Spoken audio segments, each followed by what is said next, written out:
Next we have the team from Waterloo, and they're going to be talking about improving the reliability of a hybrid rocket engine. Good afternoon, everybody. My name is Miranda. I'm here with Mike and Gilbert. We're from the Waterloo Rocketry Team. We're talking about how we improve the reliability of our hybrid rocket engine. So we're from the university, just overview of the team. We're from the University of Waterloo in Ontario, Canada. Our team consists of about 20 undergraduate students from a variety of different engineering disciplines. Our team focuses on self-built propulsion systems, in particular hybrid rocket engines. So the first iteration of the hybrid rocket engine we have with us this year, we brought in 2015. Our rocket achieved liftoff and then was followed by mid-flight explosion.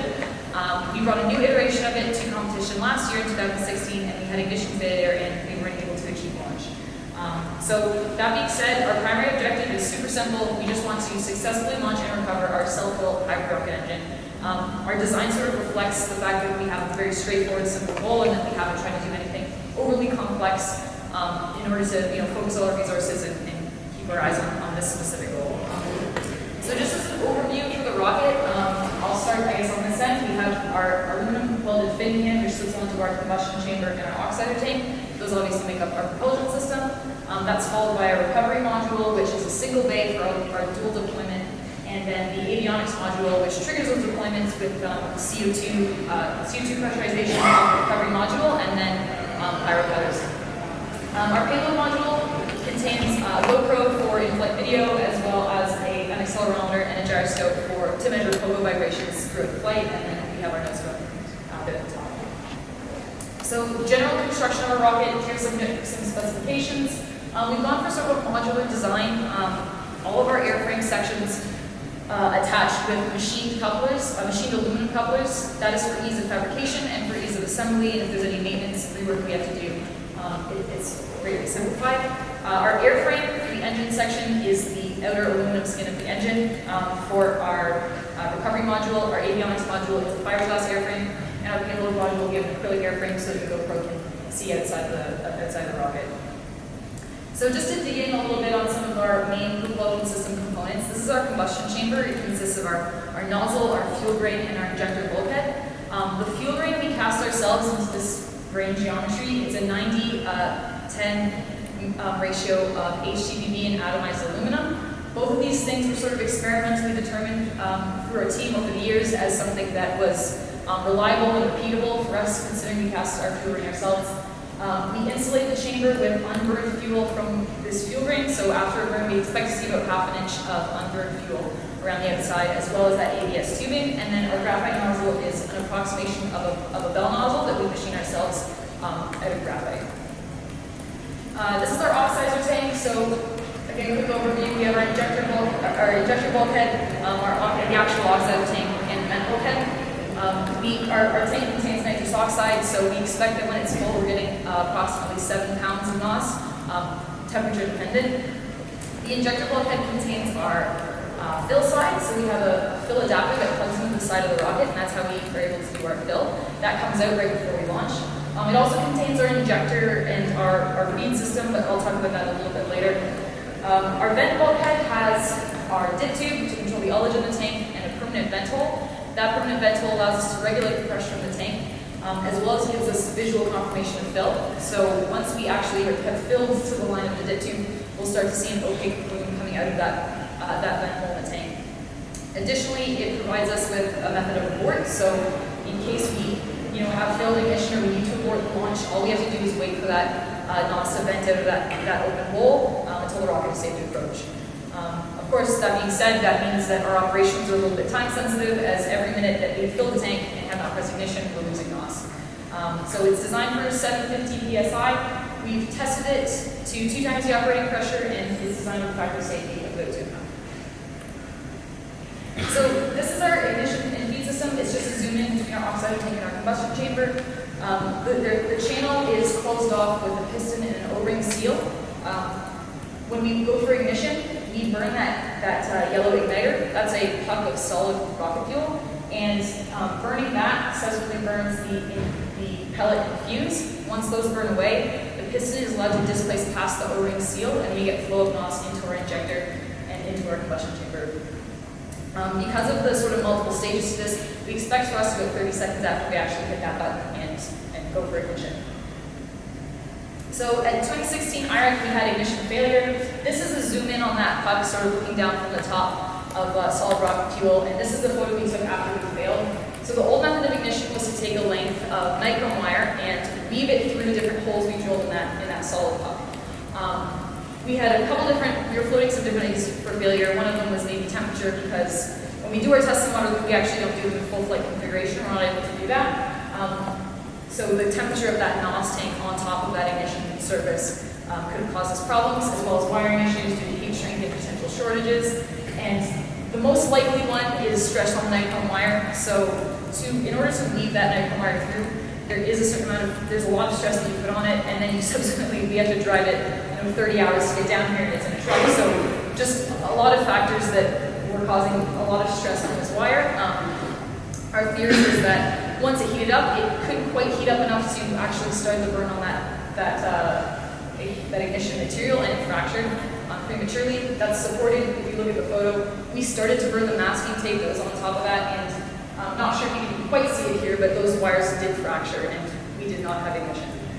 So to fix that this year, we just shrunk down that piece of nichrome wire, coiled it up, and we embed that directly into our solid fuel and we cast it.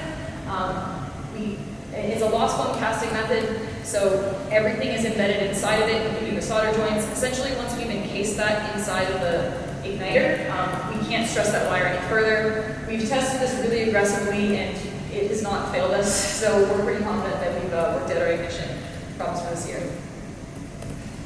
So then in 2015, as I said, we had a mid-flight explosion. That was due to vapor decomposition inside the oxidizer tank. Our best guess as to why we had that vapor decomposition is due to backflow of combustion gases back up into the oxidizer tank. That last year, we had done our best to sort of address the backflow issue, and so when we came last year, so in 2015, this was the layout of our feed system. The channel was a through hole, so that in the case of backflow up through the channel, the piston actually could shoot right back up through the oxidizer tank, and everything that was behind it would go with it. Our solution last year was to machine a lip inside of that channel instead, so that if combustion gases push the piston back up, instead of shooting back up through and allowing combustion gases through, it would seal it off and hopefully keep all of those out of the oxidizer tank.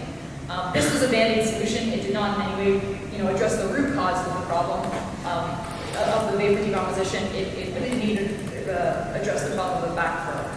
So last year, since we didn't have to, start a rocket and build it again from scratch, we had some time to really dig in and try to identify the root cause of that failure. And Nick's going to talk a bit more about that project.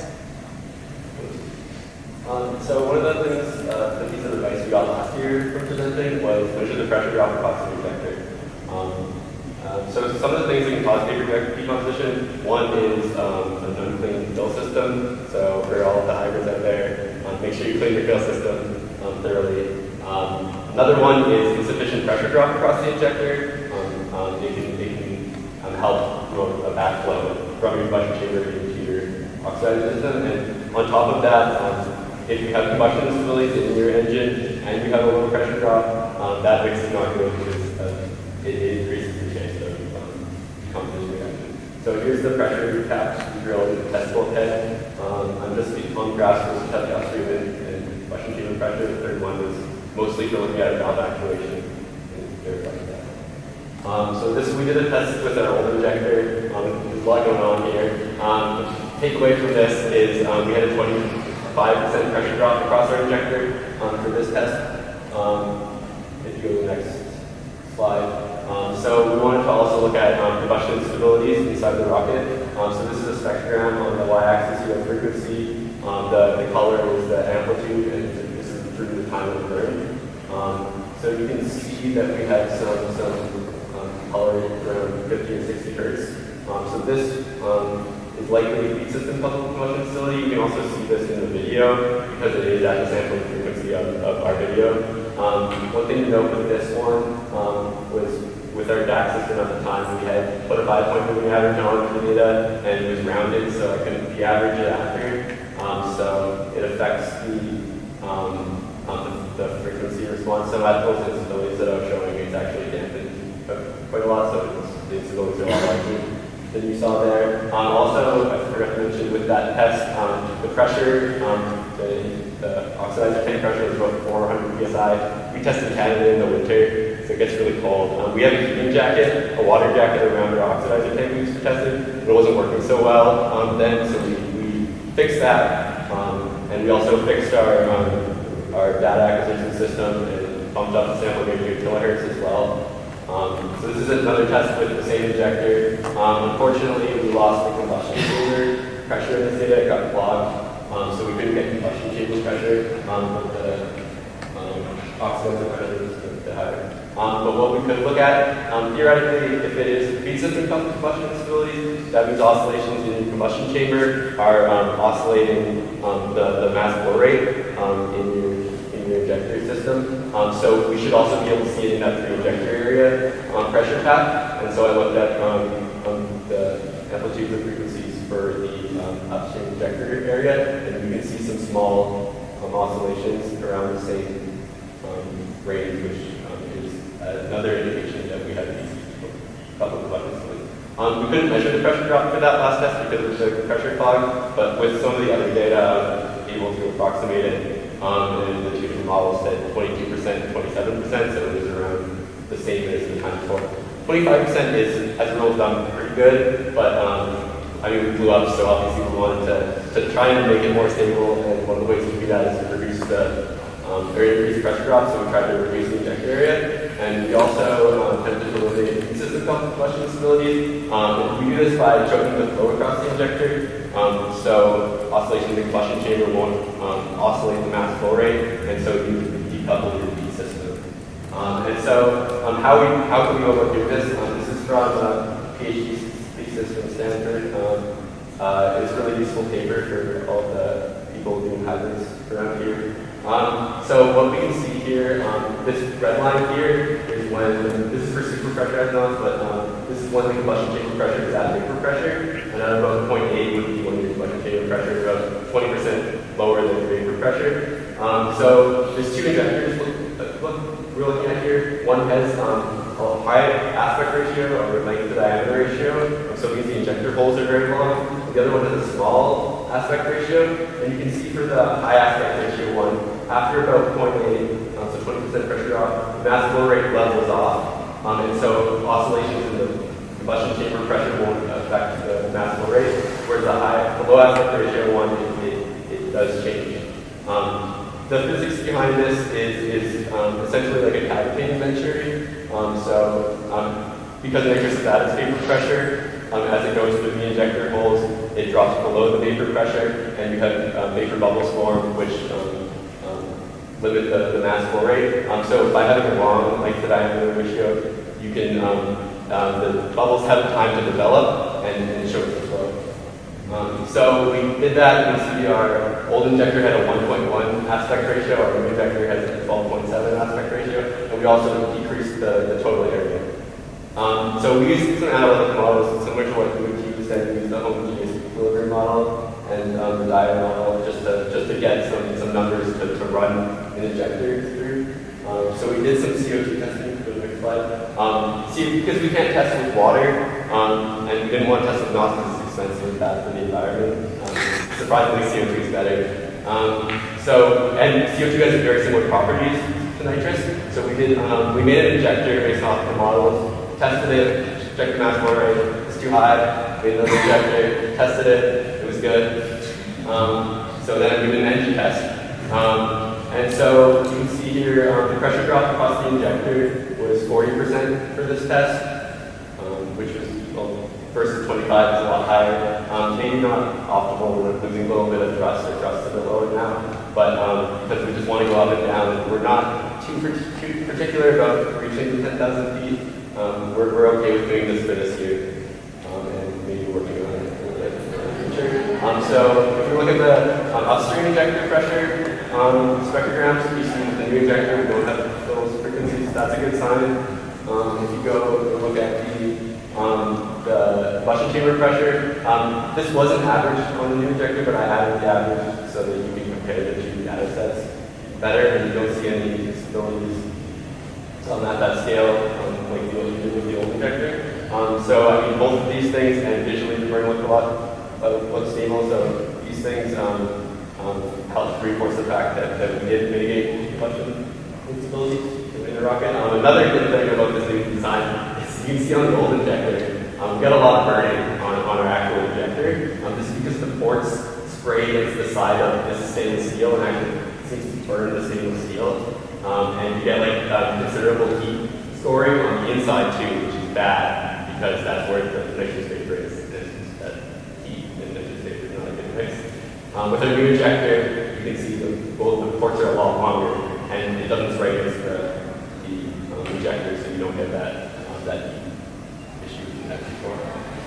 Yeah, so we'd like to thank our sponsors. And thank you very much.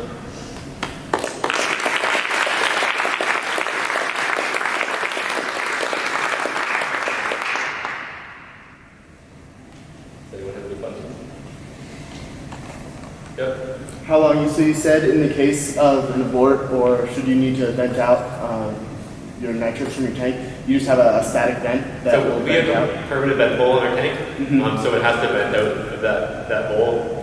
We have done a test. It'll take about an hour, but we have our own rail, and so it'll be safe to, after like about 5 minutes, it'll be safe to approach, not the direct area, but on the radius around the area, so all the other teams can work. We ran into this problem last year because our puck didn't ignite, and so it sat on the pad for an hour. The rest.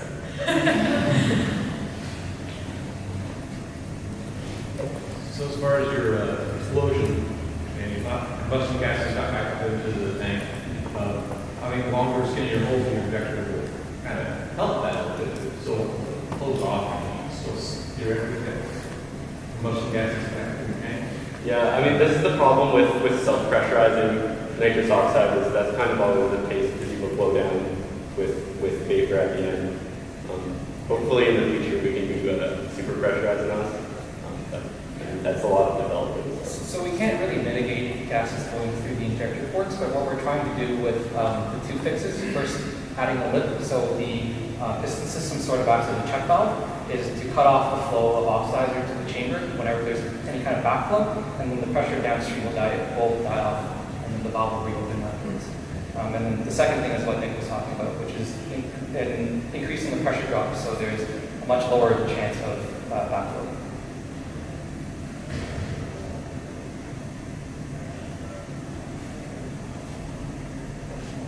For the failure 2 years ago, how did you determine that it was backflow causing decomposition in the oxidizer tank in the first place? We can identify it as a decomposition reaction because it was at the end of our burn and it was in the oxidizer tank. Our combustion chamber is still fully intact, and actually our injector bulkhead is still fully intact. We don't have a great way of determining if it in fact was backflow. It could have been heat combined with maybe some particles in our kill system. So just to kind of add on, we don't have any onboard data to numerically tell us exactly what happened, but we made our best guess based on the wreckage we found and also the flight data. So the explosion seemed to happen towards the very end of the burn where the tank is mostly full of vapor. And knowing that vapor is very susceptible to decomposition, that's what we're kind of developing our theory towards. And we've also noticed a lot of instabilities in our test burns for our old injectors. So combined with that and some research as to why a nitrous tank might explode in mid-flight, that's how we came up with the theory. You showed the pictures of how your injector was blackened. So on the inside where it's dark like that, is there any way to like estimate, as far as like welding stainless steel, how hot it gets to get a certain color of discoloration? That's a good question. That's a good question. This heat issue could definitely cause vapor decomposition, and it might not have been backflow and just heat in this region. We haven't done any looking at welding regular steel. You can get a certain type of heat that shows blue, and after it cools off, it's still blue, and I'll tell you how hot it's on. So maybe we're saying this and Yeah, that's a good point. Look at that.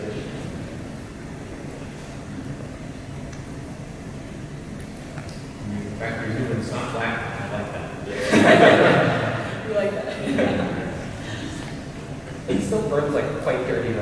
why our chamber pressure tap clogged up in one of our tests.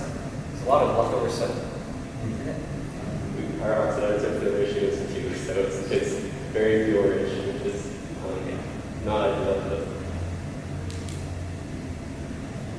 It's typically for, let's say, SUVs. yeah, ideally it should be like between 5 and 7.